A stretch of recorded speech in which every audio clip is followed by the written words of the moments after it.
दोस्तों, स्वागत है आपका अपने YouTube channel knowledge and education अड्डा में। दोस्तों, इस चैनल के माध्यम से मैं आपको बीटीसी या डीएलएड के फर्स्ट सेमेस्टर में आने वाले मैथ्स के सारे कॉन्सेप्ट्स को क्लियर करूंगी।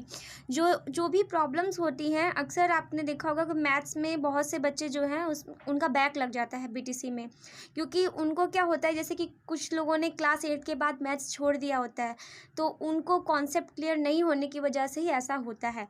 तो मेरे इस चैनल के माध्यम से आप जो एससीईआरटी का जितना भी सिलेबस है मैथ्स में, वो सारे कवर करेंगे, और साथ ही इसके अलावा जितने भी क्वेश्चन आते हैं और जो आने वाले हैं, उन सभी के बारे में हम डिटेल से इस चैनल के माध्यम से डिस्कस करेंगे। हर एक क्वेश्चन को लगाएंगे, और कोई भी प्रॉब्लम आपको जो भी मैथ्स में होती है, वो सारी इस चैनल के माध्यम से क्लियर हो जाएंगे। सारे डाउट, सारे कॉन्सेप्ट्स यहाँ पर क्लियर हो जाएंगे। दोस्तों, आपका कुछ भी क्वेश्चन जो मैथ्स में आने वाला है या फिर जो भी आ चुका है, वो सब तो हम पढ़ेंगे ही, और साथ ही अभी जो पेपर है, फ़िलहाल तो मान लीजिए लॉकडाउन की वजह से या कोरोना की वजह से जो है अभी स्थगित कर दिया गया है कुछ समय के लिए, लेकिन पेपर तो होने ही हैं, तो हमें तो अपनी पढ़ाई जारी ही रखनी है।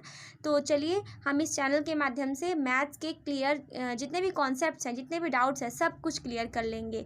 तो सबसे पहले तो हमें मैथ्स का सिलेबस जानना ज़रूरी है कि फर्स्ट सेमेस्टर में कौन कौन से मैथ्स के सिलेबस हैं और क्या क्या चीज़ें आती हैं, सभी को हम जान लेंगे। फिर वन बाय वन हर एक दिन जो है हम हर एक चैप्टर को क्लियर करते जाएंगे, और साथ ही उसके बाद जो है हम प्रीवियस ईयर के क्वेश्चंस भी लगाएंगे, और प्लस जो है जो बुक्स होती है एससीईआरटी के द्वारा जो भी निर्धारित की गई बुक्स हैं, हम उनके सारे क्वेश्चंस को सॉल्व करेंगे, ताकि हमारा कोई भी कॉन्सेप्ट छूट ना जाए। और इसके अलावा भी मैं आपको क्वेश्चंस भी इसमें पहले तो दिया करूँगी कि आप लगा कर देखिए, फिर मैं उसको सॉल्व भी करवा दिया करूँगी, जिससे आपका कोई भी क्वेश्चन छूट ना जाए। तो चलिए, पहले आज हम जो है इस बीटीसी या डीएलएड के फर्स्ट सेमेस्टर में जो भी मैथ्स का सिलेबस है, उसको समझ लेते हैं कि कौन कौन से सिलेबस में कौन कौन से टॉपिक्स हैं। तो सबसे पहला हमारा टॉपिक है क्या? संख्या तथा संख्यात्मक का बोध, अंकों का ज्ञान, स्थानीय मान। यहाँ पर दोस्तों जो सिलेबस होता है बीटीसी का, ये लिखा जो रहता है, मतलब कि हमको उसके अंडर में नहीं पढ़ना है, क्योंकि क्वेश्चन जो है मैथ्स का आपको भी पता है कि कहीं से भी दे सकते हैं। मैथ्स का क्वेश्चन सिर्फ कॉन्सेप्ट पे ही बेस होता है, और अगर आपका कॉन्सेप्ट क्लियर है तो आप कोई भी क्वेश्चन हो, कितना भी टफ हो, आप उसे कर जाएंगे। वैसे मैथ्स कभी टफ नहीं होती है, बस उसका मेन आपको कॉन्सेप्ट क्लियर होना चाहिए। तो यहाँ पर जैसे संख्या वाला जो चैप्टर है, यहाँ पर जो संख्या पद्धति वाला चैप्टर है, वो पूरा इसमें इंक्लूड रहेगा। अब आपको बस समझ लीजिए कि बीटीसी में ऐसा होता है कि बस वो एक हिंट दे देता है, सिलेबस के माध्यम से उसने हिंट दे दिया कि संख्या, तो संख्या अगर उसने कह दिया, तो संख्या से रिलेटेड जितने भी क्वेश्चन होते हैं, जितने भी टॉपिक्स होते हैं, सब कुछ आपको पढ़ना पड़ेगा। यहाँ पर आपको सिर्फ सिलेबस के भरोसे ही नहीं बैठना है, क्योंकि सिलेबस में जो चीज़ें लिखी रहती हैं, हम सिर्फ अगर उतना ही पढ़ के जाएंगे तो पास तो हो जाएंगे, लेकिन अच्छे नंबर नहीं आएंगे। तो अच्छे नंबर अगर आपको गेन करने हैं, तो और साथ ही आपको पास भी होना है, तो सिलेबस के साथ आपको जो है उसके अलावा भी जो भी चीज़ें हैं इस टॉपिक से रिलेटेड, सब कुछ आपको पढ़ना पड़ेगा। तो सिलेबस जो है वो आपको बस एक मतलब कि हिंट प्रोवाइड करता है कि आपको इसके अंतर्गत ये चीज़ें पढ़नी चाहिए। इसके अलावा जो है मैथ्स में आपको और भी सारी चीज़ें जो है वो आनी चाहिए। तो हम जो है पहले सिलेबस को कंप्लीट कर देंगे, और साथ ही उसी में ही हम सिलेबस के अलावा भी जो भी क्वेश्चंस पूछे जाते हैं या पूछे जा सकते हैं, वो भी पढ़ लेंगे। तो दूसरा हमारा है यहाँ पर चैप्टर, ये चैप्टर ही है, या फिर आप लेसन कर लीजिए, या फिर इसको इकाई 1 इकाई 2 कह लीजिए, यूनिट 1 यूनिट 2। तो ये सभी जो है हम पढ़ते जाएंगे वन बाय वन। तो सिलेबस देखते हैं सबसे पहले। दूसरा जो है वो गुणा तथा भाग की संकल्पना एवं संक्रियाएँ। तीसरा है हमारा भिन्न की संकल्पना तथा गणितीय संक्रियाएँ। फिर चौथा है दशमलव संख्या की अवधारणा, दशमलव संख्या में प्रयुक्त अंकों का स्थानीय मान तथा गणितीय संक्रियाएँ, यानी जो भी दशमलव में संख्याएं पाई जाती हैं, वो सारी चीज़ों का कॉन्सेप्ट यहाँ पर आपको क्लियर करना है।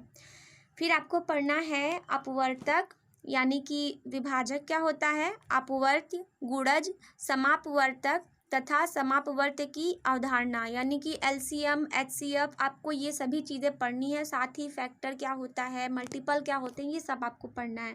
फिर आपको इसी में ही दूसरा चैप्टर भी वही लघुत्तम समापवर्त तथा महत्तम समापवर्त, यानी एलसीएम और एचसीएफ पढ़ना है। इनकी अवधारणा और भाज्य और अभाज्य संख्याओं का अर्थ आपको समझना है। इसी में ही भाज्य और अभाज्य के अलावा भी और भी चीज़ें होती हैं, जो जुड़वा सहभाज्य, त्रिभाज्य, ये सभी चीज़ें हम देखेंगे। और प्रतिशत का अर्थ क्या होता है, इसका संकेत तथा प्रतिशत ज्ञात करना, और अवर्गीकृत आंकड़ों का पिक्टोग्राफ, बार ग्राफ तथा पाई ग्राफ द्वारा निरूपण, सजातीय तथा विजातीय बीजगणितीय व्यंजकों का बोध, इनका जोड़ घटाना। तो ये सभी चीज़ें आपको पढ़ना है।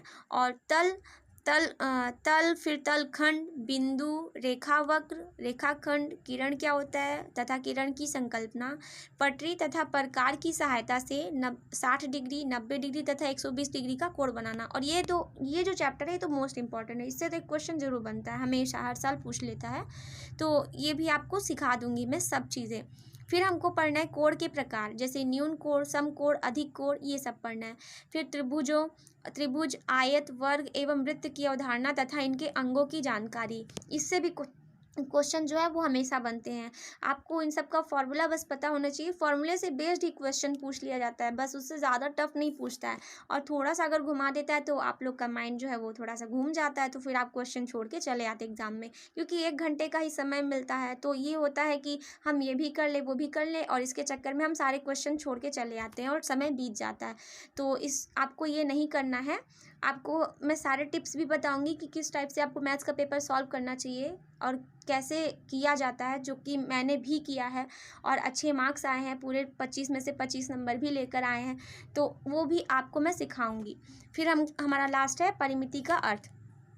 दोस्तों यहाँ पर कुछ मॉडल्स भी बताए जाते हैं आपको, जो है जैसे कि पेपर जब हो जाता है हमारा, फिर उसके बाद जो है कॉलेज की तरफ से क्या करवाया जाता है, कुछ गतिविधियाँ या मॉडल्स बनवाए जाते हैं। हर एक चैप्टर का मतलब हर एक सब्जेक्ट का आपसे बनवाया जाता है। मैथ्स का भी आपको बनाना पड़ेगा, चाहे आप किसी भी सेमेस्टर में हो। तो उससे रिलेटेड भी SCERT ने जो है कुछ मॉडल और गतिविधियां निर्धारित की हैं, और इन्हीं से रिलेटेड टॉपिक्स ही आपको दे देते हैं। टीचर्स कह देते हैं कि आप इनमें से किसी एक को ले जाइए और बना करके लेकर आइए, और फिर जब आपका वाइवा होता है तो आपको दिखाना पड़ता है। तो उसमें क्या क्या चीज़ें आप बना सकते हैं, जैसे गणित शिक्षण हेतु परिवेशीय सामग्रियों से शिक्षण, अधिगम सामग्रियों का निर्माण करना, और यहाँ पर क्या है, त्रिभुज, आयत और वर्ग एवं वृत्त की समझ विकसित करने के लिए गतिविधि या मॉडल बनाना। ये सिंबल मैंने बना दिया है, त्रिभुज का, फिर आयत का, और फिर वर्ग का और वृत्त की। फिर यहाँ पर आपको तलखंड, बिंदु, रेखा, रेखावक्र खंड, किरण तथा कोण की समझ विकसित करने के लिए गतिविधि या मॉडल बनाना। फिर आपको बनाना पड़ सकता है संख्या या अंकों का ज्ञान विकसित करने के लिए गतिविधि या मॉडल बनाना। स्थानीय मान की समझ विकसित करने के लिए गतिविधि या मॉडल बनाना। भिन्न की संकल्पना विकसित करने के लिए गतिविधि या मॉडल बनाना। फिर आपको लास्ट जो है यहाँ पर आपको करना हो सकता है गतिविधि दैनिक जीवन में, मतलब दैनिक जीवन में गणित के प्रयोगों पर गतिविधि तैयार करना, या फिर परसेंटेज या जिसको हम लोग प्रतिशत कहते हैं उसकी समझ को विकसित करने के लिए गतिविधि तैयार करना। तो ये सारे क्या करना होता है, बताना होता है बच्चों को। जैसे आप मान लीजिए आपकी जब इंटर्नशिप लगती है, हर 6 महीने में लगती है किसी भी स्कूल में, तो वहाँ पर आपको बच्चों को भी इस टाइप से पढ़ाना होगा गतिविधि के द्वारा ही। गतिविधि का अर्थ होता है एक्टिविटी, जिसके द्वारा बच्चों को क्या हो सके, समझ में आएंगी चीज़ें। तो हमें भी ये है, इन्हीं में से किसी एक टॉपिक को जो है कॉलेज के द्वारा प्रोवाइड कर दिया जाता है और कहा जाता है कि आप इसका एक मॉडल बना के ले आइए, तो फिर आपको बनाना पड़ सकता है। तो ये हमारा जो है कुछ BTC फर्स्ट सेमेस्टर का सिलेबस है, जो कि SCERT के द्वारा निर्धारित है। तो हम SCERT के द्वारा निर्धारित इन सिलेबस को तो देखेंगे ही, क्योंकि हमें ये पढ़ना बहुत ही ज़रूरी है, क्योंकि इसी से ही क्वेश्चन आते ही हैं। लगभग मान के चलिए कि आपका मतलब कि सिर्फ पासिंग मार्क्स के अलावा जो है अच्छे मार्क्स भी गेन हो सकते हैं, 15 से 20 नंबर भी आप पा सकते हैं अगर ये पूरा सिलेबस आपने अच्छे से कंप्लीट कर लिया। तो सिर्फ 2 या 3 नंबर के क्वेश्चन ही होते हैं जो घुमा फिरा कर कहीं से दे देता है। इसके अलावा आपको ज़्यादा परेशान होने की बिल्कुल ज़रूरत नहीं है, आपको बस अपना सिलेबस अच्छे से कंप्लीट करना है। इसके अलावा इससे रिलेटेड जो भी क्वेश्चंस बनते हैं मैं वो भी बताऊँगी। तो आप हमारे चैनल के साथ जुड़े रहिए, बने रहिए, और मैं आपसे वादा करती हूँ कि आपको मैथ्स में बिल्कुल प्रॉब्लम नहीं होगी BTC के फर्स्ट सेमेस्टर में। तो और साथ ही इसके अलावा मैं और भी सेमेस्टर्स के मैथ्स को क्लियर करूँगी, उसके कॉन्सेप्ट को भी क्लियर करूँगी, क्वेश्चंस भी लगाऊंगी। पहले तो हम BTC के फर्स्ट सेमेस्टर को लेकर चलेंगे। तो दोस्तों ये हमारा चैनल है, आप इस चैनल को अपने भी दोस्तों को शेयर करिए ताकि वो भी पास हो सके, उनके भी अच्छे मार्क्स आ सके। तो और साथ ही सब्सक्राइब ज़रूर कर लीजिए और बेल आइकन को ज़रूर प्रेस करिए, ताकि जब भी मैं वीडियो डालूँ ताकि आपको उसका जो है नोटिफिकेशन तुरंत मिल जाए और आप मेरे एक भी वीडियो से जो है वो मतलब अचूक ना रह जाए, आप उसको ज़रूर प्राप्त कर सकें। तो ये था हमारा आज का वीडियो, आपको कैसा लगा आप ज़रूर बताइए। तो आज के वीडियो में बस इतना ही। Thank you so much for watching.